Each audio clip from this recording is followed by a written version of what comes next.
Olá, bem-vindo a mais um programa Philos Off, transmitido pela Web TV Espiritismo. Agradecemos a presença de todos e espero que todos possam fazer suas reflexões junto comigo. O tema de hoje é doação e o verdadeiro ato de caridade.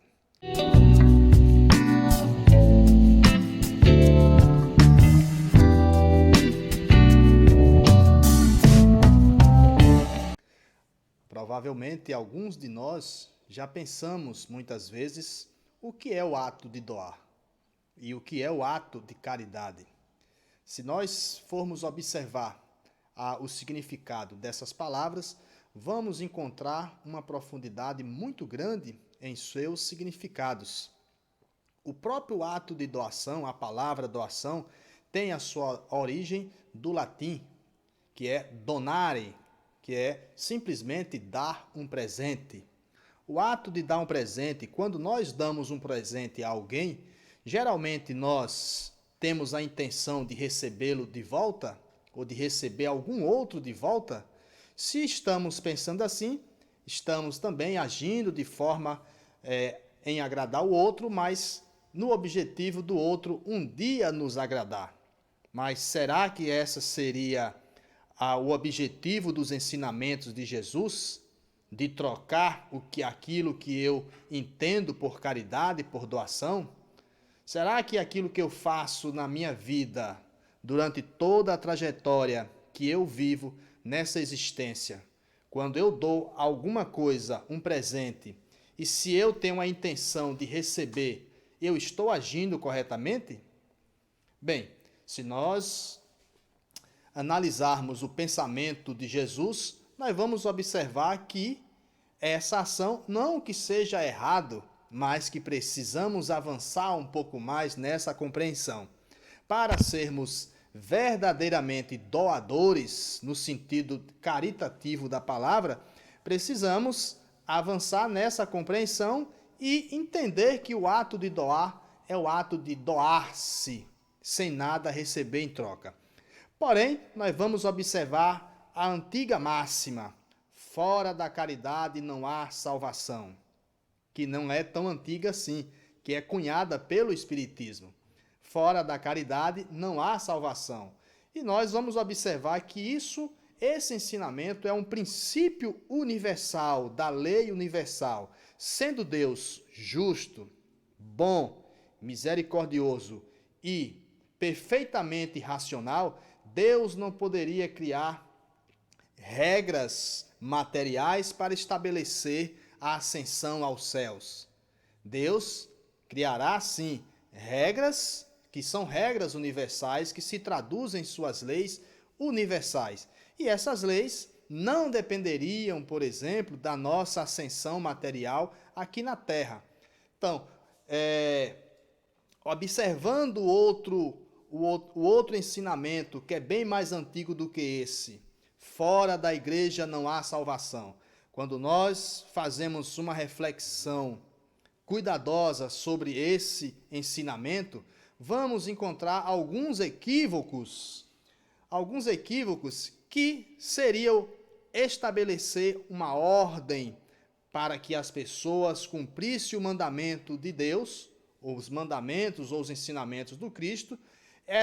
Esses ensinamentos estariam atrelados àquilo que você estaria fazendo na sua vida material e também a sua presença ou a sua participação em qualquer denominação religiosa específica. Por exemplo, se eu escolhi uma religião B, e se essa religião B se diz que é a detentora dos ensinamentos que lhe leve ao reino dos céus, em épocas recuadas, essa religião ou essa denominação religiosa seria ela o único caminho que deveríamos percorrer. Mas aqui nós temos uma indagação. E o que diremos de outras religiões, de outros cultos religiosos muito anteriormente ao próprio cristianismo? O que dizer do hinduísmo? O que pensar do budismo? Então, são situações que a gente precisa repensar e aqui nós fazemos o convite para que vocês que estão nos assistindo estudemos juntos as obras da codificação de Allan Kardec. O Espiritismo traz essa reflexão, mas não se coloca como detentor do conhecimento absoluto para levar o homem ao reino dos céus. O reino dos céus, como vai dizer Jesus, o reino dos céus está dentro de nós mesmos. Bem, se formos pegar como verdade absoluta o fora da igreja não há salvação, nós veremos que há equívocos, como por exemplo, essa denominação separa os homens dos outros, alimenta e sanciona a irritação entre aqueles que são seguidores de determinada denominações religiosas. Então, seria a mesma coisa de acreditar que diferentes cultos fossem inimigos e diferentes pessoas que seguissem cultos diferentes também seriam inimigos e condenados, vamos dizer aí, ao fogo eterno. Mas, pensando novamente que Deus é justo e bom, será que Deus criaria uma forma ou uma religião específica ou um culto específico para que os homens, se você seguir esse culto, você ascenderá aos céus, mas se você não seguir esse culto, não ascenderá aos céus? Ou seja, para você só terá um caminho, que seria o caminho que levaria ao fogo do inferno. Seria algo muito complicado acreditar dessa forma nos ensinamentos do Cristo, porque Jesus traz não uma igreja.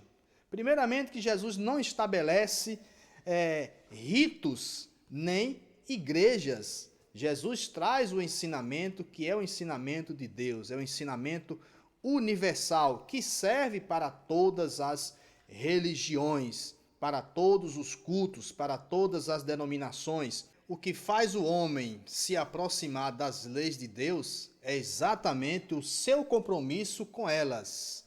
Sabendo Deus de todas as coisas, que Deus é imutável, essa força maravilhosa, essa força perfeita, ele não faria um homem que, no seu fim, este homem seria condenado ao fogo do inferno.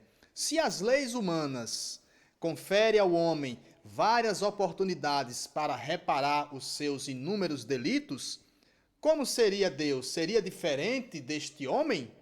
Não dando a oportunidade para corrigirmos os nossos erros? Bem, nós temos aqui uma reflexão do filósofo Nietzsche, filósofo que é do século XIX, vai aí até o finalzinho do século XIX também. Portanto, Nietzsche viveu aproximadamente 56 anos e traz uma reflexão muito interessante. Apesar de ter combatido bastante o cristianismo, Nietzsche tem grandes contribuições para o nosso pensamento. Ele vai dizer que é preciso investigar a origem dos valores em vez de aceitá-los. Se nós observarmos e analisarmos de forma muito coerente, fora da igreja não há salvação, a quem interessaria este dogma? A quem interessaria este ensinamento? A não ser a própria instituição religiosa daquela época. A gente sabe, não precisamos esconder nada de ninguém, mas houve época em que a igreja ela se beneficiava daquilo que ela pregava e tinha os seus interesses, e esses interesses, obviamente, precisavam ser estabelecidos para que ela se desenvolvesse, se proliferasse e também conseguisse aí a sua dominação religiosa, a sua dominação no campo até da própria política, como ela sempre fez, mas só lembrando que hoje já passamos por isso e a igreja já se coloca como uma instituição benquista, como todas as outras que têm o seu valor. Não é fazendo uma crítica, é fazendo uma análise histórica e filosófica sobre essa questão. Mas aqui nós vamos entrar em um conceito trazido por Gibran, que foi um profeta, vamos dizer assim, um profeta, um filósofo, um escritor, que ele vai dizer: doam muito, pouco quando doam das suas posses. Veja bem, por que Gibran está dizendo que doam muito, pouco aqueles que doam das suas posses? Porque a verdadeira doação não é das nossas posses. A verdadeira doação é daquilo que nos falta, ou daquilo que nós temos só o limite. Opa, então vamos refletir. Se eu que tenho muito faço uma doação, essa doação não valeu nada? Obviamente que ela valeu alguma coisa, mas se pegarmos, confrontarmos este pensamento com o pensamento de Jesus, vamos encontrar algumas incongruências, alguns obstáculos para ter esse último ensinamento como uma verdadeira caridade. Portanto, vale fazer a reflexão e pensarmos se realmente estamos fazendo a verdadeira caridade.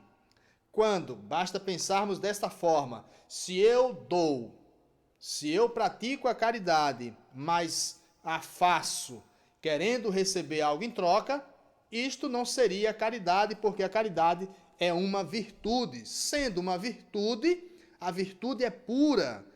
Ela só fizemos, na verdade, um ato de ajudar o outro, um ato de praticar o bem, tendo em vista que o bem é diferente de virtude. Então, mas só para entendermos que para nos elevarmos aos céus, precisamos de pureza da alma. Mais uma vez, o filósofo Gibran, ele vai trazer um lindo ensinamento que foi base para o nosso estudo de hoje, para a nossa reflexão.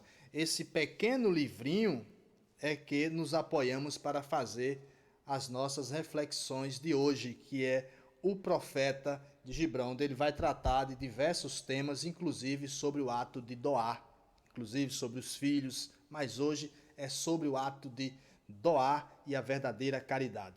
Então, ele vai trazer o seguinte: pois o que são as posses, senão objetos guardados devido ao medo? Será que você ou eu temos medo do futuro, portanto, guardamos algo para a nossa subsistência no futuro?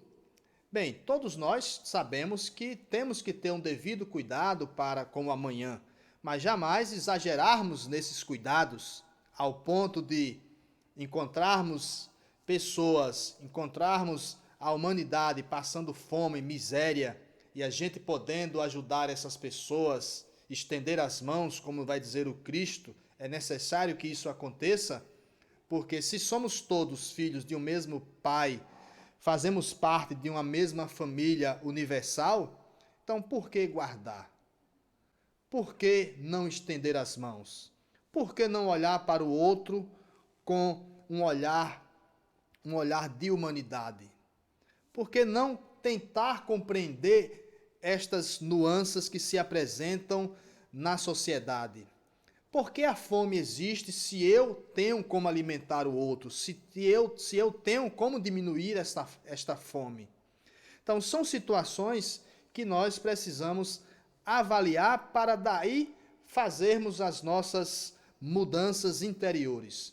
As mudanças exteriores, elas são mais fáceis, mas as mudanças interiores, essas exigem um maior esforço de cada ser humano. E mais na frente, Gibran vai dizer: e o que é o medo da necessidade, senão a própria necessidade? Sabemos que o homem tem medo porque o homem constrói necessidades. É mais fácil vivermos sem necessidades, do que a todo tempo ficarmos criando necessidades, novas necessidades. Por exemplo, um exemplo muito corriqueiro que eu já ouvi muitas pessoas darem. Se eu tenho um carro, eu não me satisfaço com esse carro, com esse veículo. Então, logo crio uma necessidade de conseguir um outro veículo. Se eu tenho uma casa e esta casa já me dá um certo conforto, crio uma necessidade de ter uma outra casa. E assim sucessivamente, criando várias e várias necessidades sem fim. Quando a verdadeira necessidade do homem é exatamente buscar a Deus, viver, como vai dizer o filósofo Sêneca, viver do necessário, não viver daquilo que me excede. Então, esses ensinamentos são ensinamentos que nos ajudam muito a nos nortear pelos caminhos da verdadeira caridade, da verdadeira virtude. E, mais uma vez, o Gibran vai dizer: aqueles que doam pouco do muito que têm e fazem troca de reconhecimento. E esse desejo secreto torna esses presentes nocivos. Quantas pessoas, ou nós mesmos, doamos no objetivo da troca no futuro, mesmo que não seja agora? Quantas pessoas nós vemos aí, principalmente nesse momento de política, que essas pessoas se juntam todas para fazer as suas doações, achando que elas estão praticando a caridade. De hipótese alguma, elas estão praticando a caridade. A caridade está muito distante disso. E outra coisa, se esta for uma doação escusa, uma doação utilizando-se de dinheiro público, aí sim, além de não ser caridade, está cometendo um erro contra as próprias leis naturais, que são as leis de Deus. Há aqueles que têm pouco e doam tudo. Aquele já faz uma diferença. Aqueles que têm pouco e doam tudo. Observe que ele vai construindo um pensamento até chegar no verdadeiro homem de bem, no verdadeiro homem caritativo. Então, aquele que tem pouco, mas doam tudo. Este será ele o verdadeiro homem de bem? São eles que creem na vida, na generosidade da vida e cujo cofre nunca se esvazia. Por quê? Já que eles têm pouco e doam tudo, de que Gibran realmente está nos falando? Se este homem não tem riqueza alguma?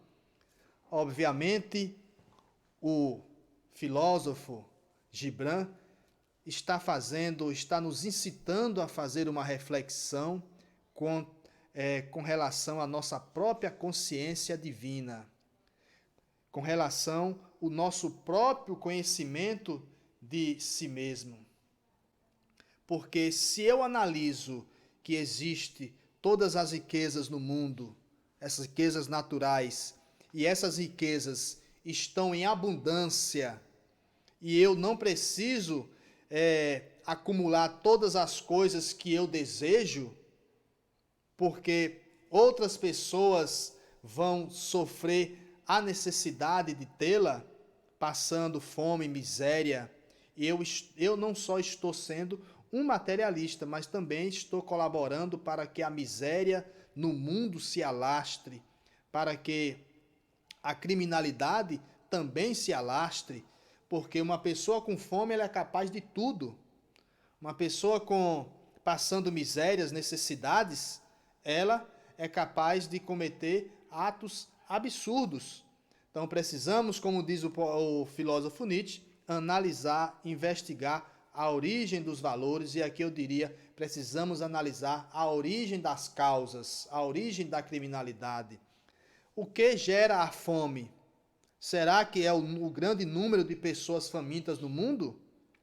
Claro que não. O que gera a fome é a desigualdade social.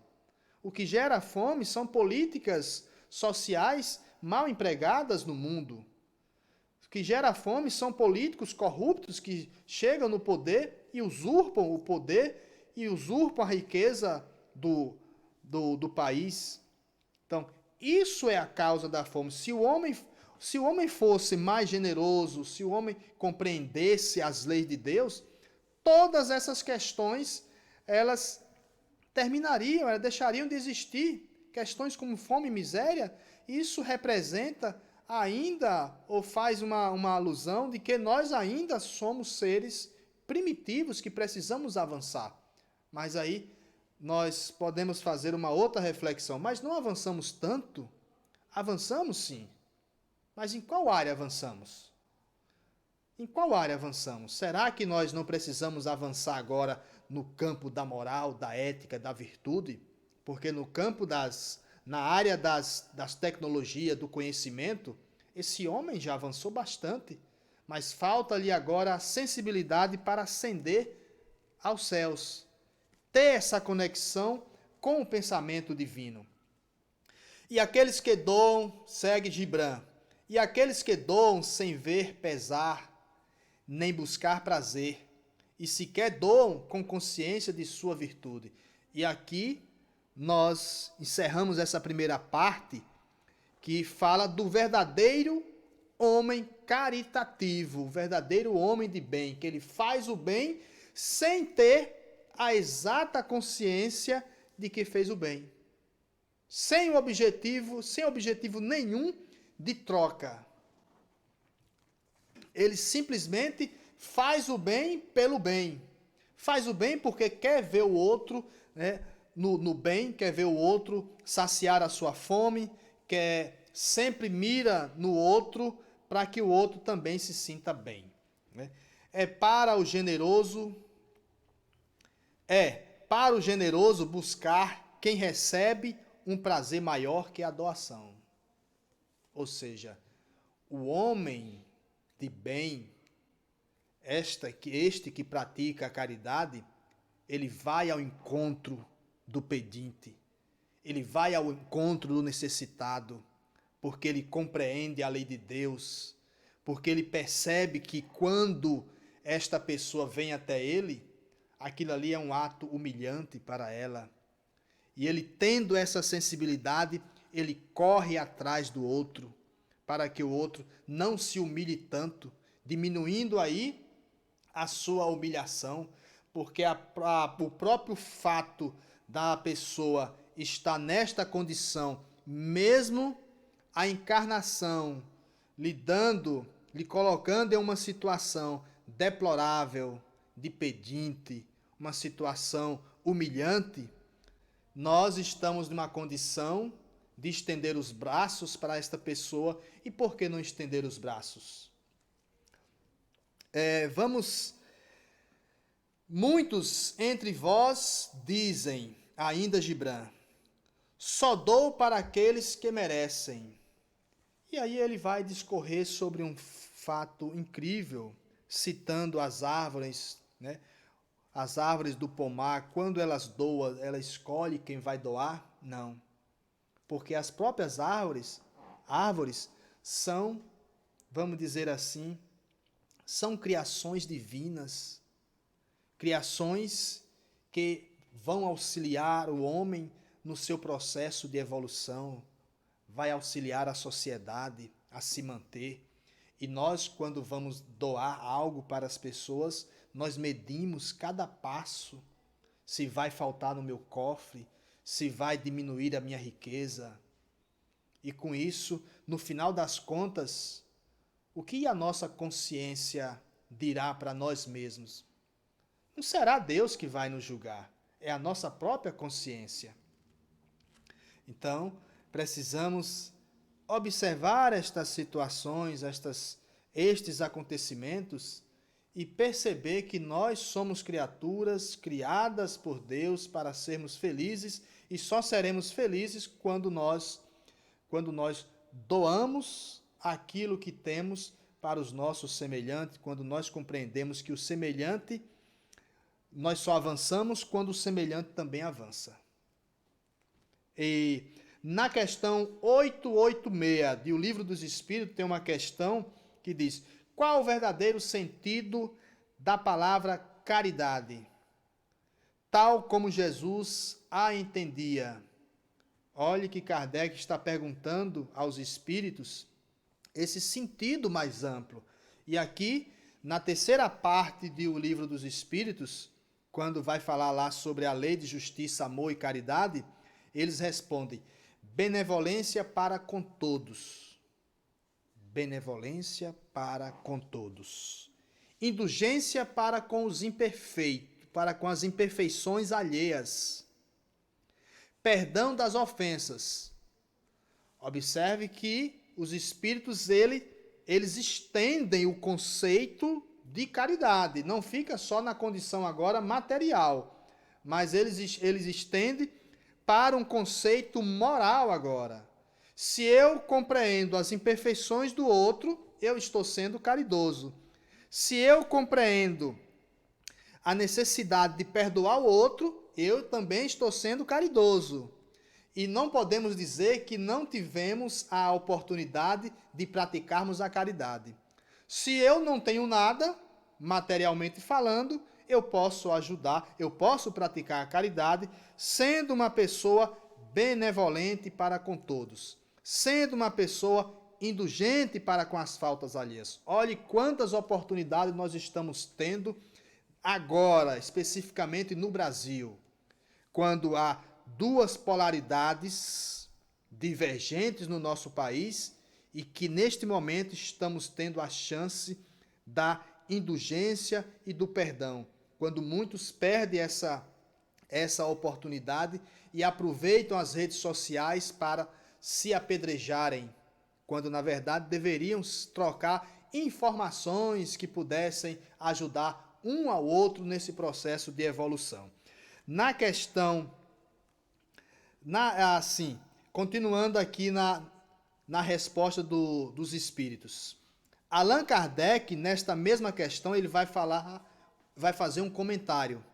A caridade não se limita à esmola. Ouvimos falar muito isso, quando o outro estende. Não se limita. Não quer dizer que é errado a esmola. E que São Vicente de Paulo vai nos falar sobre isso. O que pensar da esmola? Mais uma pergunta de Kardec. Se degrada moral e fisicamente quem está na condição de pedir. Ele por si só já é um indigente. Ele por si só já se embrutece. Porque essa é a colocação dos espíritos. Porque degrada, porque humilha. E cabe a nós, na verdade, assegurar a subsistência dessas pessoas. E não analisar esta situação como algo que depende da vontade nossa. Devemos agir sempre no bem. Então, observe que a colocação e a resposta é muito inteligente dos espíritos. E na questão 88A, é a pergunta direcionada aos espíritos, e quem responde é São Vicente de Paula, quando diz: você é contrário à esmola? Ele disse: não sou contrário à esmola, mas eu sou contrário à esmola da forma que está aí. Quando nós damos a oportunidade do outro sempre ficar pedindo esmola, se humilhando o tempo todo. E nós colaboramos com isso. Então, estamos aqui concluindo já a nossa reflexão de hoje e terminamos desta forma. Nem sempre, pessoal, nem sempre aquele que recebe é o mais necessitado. Às vezes, quem está doando está na necessidade de doar, está na necessidade de praticar o bem. Aquele que está lhe pedindo é simplesmente uma pessoa que está numa aprovação que às vezes ele mesmo escolheu. E outros estão ali porque nós colaboramos para a sua permanência nas injunções, na fome, na miséria, porque quem tem mais deve auxiliar o outro. Então, nós ficamos por aqui e pedimos a vocês, se possível, curta o vídeo se gostou, compartilhe, vamos divulgar a doutrina espírita. O objetivo do programa Filosóficos, transmitido pela Web TV Espiritismo, é exatamente isso, é trazer reflexões doutrinárias, reflexões evangélicas, mas numa abordagem filosófica, aprofundando um pouco mais sobre várias temáticas. Hoje foi essa temática aí que nós decidimos estudar. Então, até o próximo domingo.